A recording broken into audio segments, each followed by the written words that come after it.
안녕하세요, 청취자분. 오늘은 출애굽기 25장인데요. 여기 기록된 성소와 성물에 관한 규례를 매튜엘리 주석을 보면서 함께 좀 깊이 살펴보려고 합니다. 이게 그냥 오래된 이야기가 아니고요. 이 규례들 속에 담긴 그 풍성한 영적 의미들을 같이 좀 발견해보는 그런 시간이 되면 좋겠습니다. 하나님께서 왜 이스라엘 백성에게 이렇게 특별한 성소를 지으라고 하셨을까? 또 그 안에 두었던 법궤나 등대 같은 성물들, 이게 오늘 우리에게는 또 뭘 말해주고 있을까? 이런 흥미로운 탐구를 좀 시작해 볼게요. 먼저 이 모든 일의 시작이죠. 예물 요청부터 이야기를 나눠볼까요? 모세가 시내산에서 하나님과 단독으로 만났잖아요. 그때 받은 중요한 지시 중 하나가 바로 이 성막 건축을 위한 예물을 백성들로부터 모으는 거였어요. 하나님께서 직접 내가 그들 중에 거할 성소를 그들이 나를 위하여 짓되 이렇게 말씀하셨죠. 출애굽기 25장 8절 말씀입니다. 네, 맞습니다. 이 성소라는 게 단순히 그냥 건물이 아니었어요. 하나님께서 당신의 백성 가운데 눈에 보이게 임재하신다는 아주 강력한 상징이었죠. 마치 왕이 자기 백성 가운데 거하는 뭐랄까 궁전처럼요. 나중에 히브리서 기자가 이걸 두고 세상에 속한 성소라고 표현했는데 히브리서 9장 1절이죠. 당시 백성들이 이해할 수 있는 어떤 가시적인 형태로 하나님의 임재를 보여주신 거예요. 특히 그 광야에서 계속 이동해야 했잖아요, 이스라엘 백성들이. 그런 것처럼 하나님께서도 이동 가능한 장막, 그러니까 텐트 형태의 거처를 원하셨다는 점이 참 인상 깊습니다. 아, 그들과 함께 이동하시겠다는 그런 의지군요. 네, 그렇죠. 동행하시겠다는 거죠. 그런데 이 예물이요, 의무적으로 내는 세금이 아니라 마음에 원하는 자, 그러니까 자발적인 헌물로 드려졌다는 점, 이게 참 독특하게 느껴져요. 아니, 국가적인 대규모 프로젝트인데 이걸 전적으로 자원에만 맡기는 게 이게 어떻게 가능했을까 싶기도 하고요. 매튜엔니는 이 부분에 대해 뭐라고 하나요? 아, 정말 중요한 지적입니다. 여기에는 몇 가지 좀 깊은 원리가 담겨 있어요. 첫째는 하나님께서 이미 이스라엘을 애굽 노예 상태에서 구해내셨잖아요. 그리고 나올 때 애굽 사람들의 재물을 가지고 나오게 하셨어요. 물질적으로 굉장히 풍요롭게 하신 거죠. 네네. 그러니까 백성들이 받은 그 풍성한 은혜에 감사해서 하나님께로부터 받은 것을 기꺼이 돌려드리는 것. 이게 마땅했다는 겁니다. 모든 소유의 주인이 하나님이심을 인정하는 행위인 셈이죠. 아, 받은 은혜에 대한 감사의 표현이군요. 그렇죠. 그리고 둘째는요. 이 성소가 결국 누구를 위한 거냐? 바로 백성들 자신을 위한 공간이었다는 거예요. 하나님께서 그들 가운데 거하시면서 은혜와 위로를 베푸시는 장소였으니까요. 그렇기 때문에 자신들을 위한 이 거룩한 일에 기쁜 마음으로 참여하고 또 비용을 감당하는 게 당연했습니다. 하나님께서 그들에게 직접 참여할 기회를 주신 거죠. 그렇군요. 직접 참여의 기회. 네. 그리고 또 하나님께서 각자 얼마를 내라 이렇게 정해주지 않으셨다는 점도 중요해요. 백성 각자가 하나님을 향한 자신의 사랑과 헌신의 마음을 표현할 기회를 주신 거죠. 그리고 서로 헌신하는 걸 보면서 아, 나도 해야겠다. 이런 거룩한 자극과 도전을 받도록 하신 거고요. 핵심은 억지나 의무감이 아니라 즐거운 마음으로, 진심으로 드리는 거였습니다. 아, 즐거운 마음으로. 네. 고린도후서 9장 7절 말씀에도 있잖아요. 하나님은 즐겨내는 자를 사랑하시느니라. 이 원리가 여기서부터 이미 드러나는 거죠. 그리고 드려진 예물들 보면 금, 은, 놋, 청색, 자색, 홍색 실 이런 것들이 다 당시에 구할 수 있는 최상의 재료들이었어요. 이건 가장 좋으신 하나님께는 우리의 최선을 드려야 한다는 걸 상징적으로 보여주는 거고요. 또 한 가지 흥미로운 점은 이 평화의 장소인 성소 건축에는 전쟁 무기 만드는 데 쓰이는 철은 사용되지 않았다는 거예요. 아, 정말요? 그건 몰랐네요. 평화의 장소라서 철을 안 썼다? 네, 그렇게 해석할 수 있겠죠. 재료뿐만 아니라 성막의 설계도, 그러니까 양식 자체도 하나님께서 직접 모세에게 보여주신 그대로 만들라고 하셨어요. 9절에 보니까 물은 내가 내게 보이는 모양대로 장막을 짓고 기구들도 그 모양을 따라 지을지니라. 아주 명확하게 지시하셨더라고요. 맞습니다.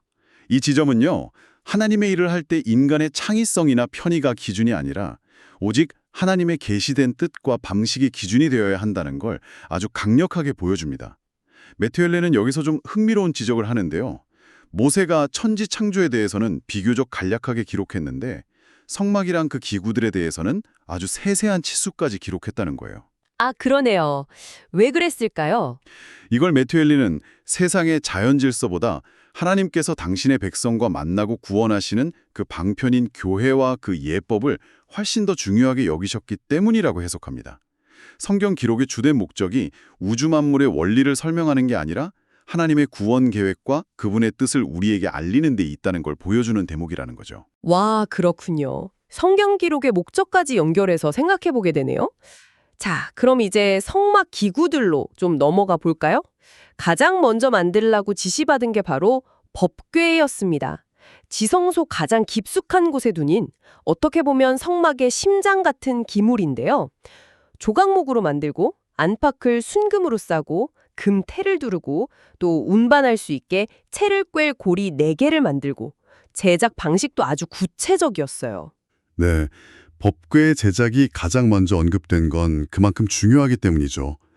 이 법궤의 가장 핵심적인 기능은 뭐냐면 하나님께서 시내산에서 직접 써주신 십계명 2돌판, 즉 증거판을 그 안에 보관하는 거였습니다. 아, 증거판이요. 네, 이 율법판이 증거라고 불리는 이유는 그게 하나님의 거룩한 뜻과 요구를 증거하고 동시에 하나님과 이스라엘 백성 사이에 맺어진 그 언약 관계를 증명하기 때문입니다. 그래서 법궤는 증거궤라고도 불렸고 성막 전체는 증거의 장막 혹은 증거막이라고 불리기도 했어요. 그렇군요. 증거궤, 증거막. 이 법궤가 가진 상징적 의미는 정말 풍성합니다. 첫째는 가장 귀한 하나님의 말씀인 율법판을 금으로 싼 궤 안에 소중히 보관했다는 것. 이건 우리가 하나님의 말씀을 얼마나 귀하게 여기고 마음 깊은 곳에 간직해야 하는지를 보여주는 거죠. 둘째는 법궤가 하나님의 임재와 통치의 중심 상징이었잖아요. 그런 것처럼 하나님의 말씀을 마음에 품고 순종하는 것이 그분과의 동행과 교제의 시작이라는 걸 가르쳐줍니다. 훗날 예레미야나 히브리서에서 말하는 새 언약, 그러니까 하나님의 법을 마음에 새기겠다는 약속. 히브리서 8장 10절 말씀이죠.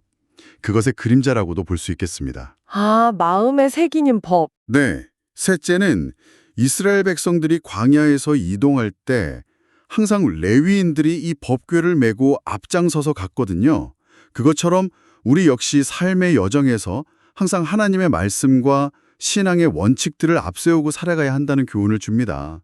매튜 렐리는 특히 이 마지막 부분을 좀 강조하면서 이게 단순히 율법 준수를 넘어서 오늘날 우리가 어디를 가든 신앙인으로서의 정체성을 지니고 살아야 한다는 좀 더 개인적인 차원의 적용점을 시사한다고 봤어요. 아, 그렇군요. 삶의 여정에서 말씀을 앞세운다.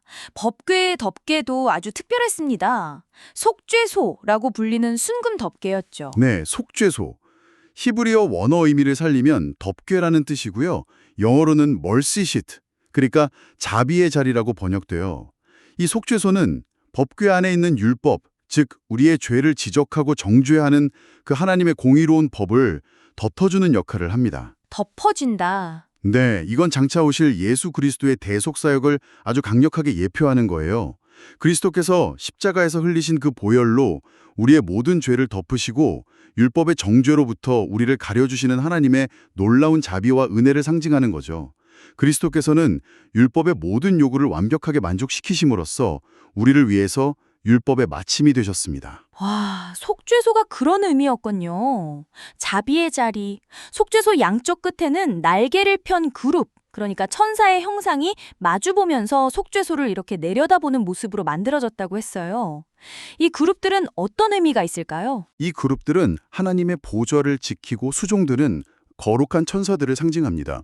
그들이 속죄소를 향해서 얼굴을 이렇게 숙이고 내려다보는 자세는요, 하나님께서 인류를 구원하시기 위해 행하시는 이 놀라운 구속사역에 대한 천사들의 깊은 관심과 경외심을 나타내요.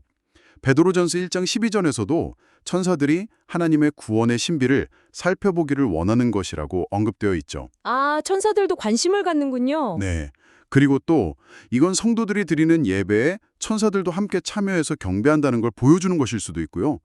가장 중요한 건 하나님께서 바로 이 속죄소 위, 곧 증거궤 위에 있는 두 그룹 사이에서 모세와 만나 말씀하시겠다고 약속하셨다는 점이에요. 출애굽기 25장 22절 말씀이죠. 아, 만남의 장소였군요. 네. 따라서 이 속죄소는 신약 시대에 우리가 그리스도의 중보를 힘입어서 담대히 나아갈 수 있는 은혜의 보좌, 히브리서 4장 16절이죠. 그것을 미리 보여주는 모형입니다. 더 이상 우리를 정죄하는 율법의 자리가 아니라 하나님의 무한한 자비와 용서를 경험하는 그 은혜의 자리가 우리에게 열린 것이죠. 와, 정말 놀라운데요. 은혜의 보좌라. 법궤와 속죄소가 지성소의 핵심이었다면 이제 성소 안으로 한번 들어가 볼까요? 그곳에는 진설병을 두는 상, 그러니까 식탁이 있었죠. 이것도 조각목으로 만들고 금으로 쌓고 그 위에는 항상 12덩이의 떡, 진설병을 두 줄로 놓아두어야 했습니다. 네, 하나님의 임재와 법을 상징하는 법궤다음으로 하나님께서 당신의 백성과의 그 지속적인 교제, 그리고 그들을 위한 풍성한 공급을 어떻게 보여주셨는지 바로 이 진설병상을 통해 알 수 있습니다. 먼저 12덩이의 떡은 이스라엘의 12지파 전체를 상징해요. 아, 12지파. 네, 이 떡을 항상 하나님 앞에 진설해 두는 것에는 여러 의미가 있어요. 첫째는 광야에서 만나 내려주셨고 또 앞으로 가나안 땅에서 얻게 될 모든 소산물들, 이런 우리의 생존에 필요한 일용할 양식을 공급해 주시는 분이 바로 하나님이시다. 이걸 인정하고 감사하는 표현입니다. 단순히 밭에서 처음 거둔 곡식뿐만 아니라 이미 우리 집 창고에 쌓아둔 양식까지도 전부 다 하나님의 선물임을 고백하는 행위였죠. 모든 것이 하나님의 공급하십니다. 그렇죠. 둘째로는 하나님과 이스라엘 백성이 마치 한 식탁에서 같은 떡을 나누는 것처럼 서로 간의 어떤 친밀한 교제와 언약 관계를 확인하는 상징적인 의미가 있었습니다. 하나님께서 그들 가운데 거하시면서 그들과 함께 식탁 교제를 나누시는 모습을 시각적으로 보여주는 거죠. 아, 함께 식사하는 모습이군요. 네, 더 나아가서 매튜 헨리는 이 진설병이 신약시대의 교회를 통해서 영혼들에게 공급되는 영적인 양식, 그러니까 예수 그리스도를 통한 생명의 떡을 예표한다고 해석합니다. 생명의 떡이요? 네, 그 탕자의 비유 아시죠? 작은 아들이 내 아버지에게는 양식이 풍족한 품꾼이 얼마나 많은가 이렇게 고백하잖아요. 그것처럼 하나님의 집, 즉 교회 안에는 모든 성도의 영적 필요를 만족시키는 풍성한 은혜와 말씀의 양식이 준비되어 있다는 걸 보여줍니다. 시편 36편 8절은 이렇게 노래하죠. 그들이 주의 집에 있는 살찐 것으로 풍족할 것이라 주께서 주의 복락의 강물을 마시게 하시리이다. 궁극적으로는 장차 완성될 그 하나님 나라에서 성도들이 주님과 함께 영원히 먹고 마시면서 교제할 그 영광스러운 잔치를 미리 보여주는 것이기도 합니다. 누가복음 22장 30절에 그 약속이 나와 있죠. 뻗어나온 6개 가지. 그래서 총 7개의 등잔이 있고 살구꽃 형상이랑 꽃받침으로 아주 아름답게 장식된 모습이었어요. 네, 이 등대는 창문이 없는 성소 내부를 밝히는 유일한 빛의 근원이었습니다. 유일한 빛이요? 네, 이게 영적으로 볼 때는 아직 의의 태양이신 예수 그리스도께서 세상에 오시기 전 구약 시대의 영적 상태를 상징적으로 보여준다고 해석할 수 있어요. 완전한 빛이 임하기 전에는 제한적이지만 하나님께서 마련해 주신 이 빛에 의존해야 했던 상태를 나타내는 거죠. 하지만 동시에 이 등대는 율법과 계명, 잠언 6장 23절에 대저 명령은 등불이요 법은 빛이요 라고 하죠. 그리고 또 선지자들의 말씀을 통해서 하나님께서 캄캄한 어둠 속에서도 당신의 백성들을 인도하시고 진리의 길을 비춰주셨다는 걸 의미합니다. 하나님의 말씀은 베드로후서 1장 19절 표현처럼 어두운 데를 비추는 등불과 같았던 거죠. 아, 어둠 속의 등불 같은 말씀이군요. 그렇죠. 신약적인 관점에서 보면 이 등대는 더욱 풍성한 의미로 해석됩니다. 요한계시록 4장 5절에서는 보좌 앞에 켠 7등불을 하나님의 7영에 비유하기도 하고요. 또 빌립보서 2장 15절과 16절에서는 교회가 어두운 세상 가운데 생명의 말씀을 밝혀 비추는 등대와 같은 역할을 한다고 말합니다. 교회가 등대다. 네, 제사장들이 매일 아침 저녁으로 등잔 기름 채우고 심지 정리해서 불을 밝혔잖아요. 그것처럼 오늘날 목회자들과 또 모든 성도들은 하나님의 말씀을 통해서 세상에 빛을 비추는 사명을 감당해야 함을 보여주는 거죠. 그리고 또 등대의 7가지가 하나의 줄기에서 나와서 사방으로 빛을 비추는 모습은요, 복음의 빛이 예루살렘을 넘어서 온 세상으로 퍼져나갈 것을 예표한다고 볼 수 있습니다. 마태복음 5장 14절에서 예수님께서 제자들에게 너희는 세상의 빛이라고 말씀하신 것처럼 말이죠. 아, 온 세상으로 퍼져나가는 빛. 네, 동시에 이건 또 각기 다른 은사를 받은 성도들이 같은 성령 안에서 하나가 되어서 교회의 유익을 위해 각자의 빛을 발하는 모습. 그러니까 다양성 속의 통일성을 상징한다고도 해석할 수 있어요. 와, 정말 등대 하나에 많은 의미가 있네요. 성령, 교회, 복음 전파, 성도의 연합까지. 그런데 여기서도 하나님께서는 모세에게 너는 삼가 이 산에서 내게 보인 양식대로 할지니라. 40절. 다시 한번 강조하세요. 법궤 때도 그렇고 왜 이렇게 설계도대로 정확하게 만드는 게 중요했을까요? 네, 그게 참 반복해서 나오죠.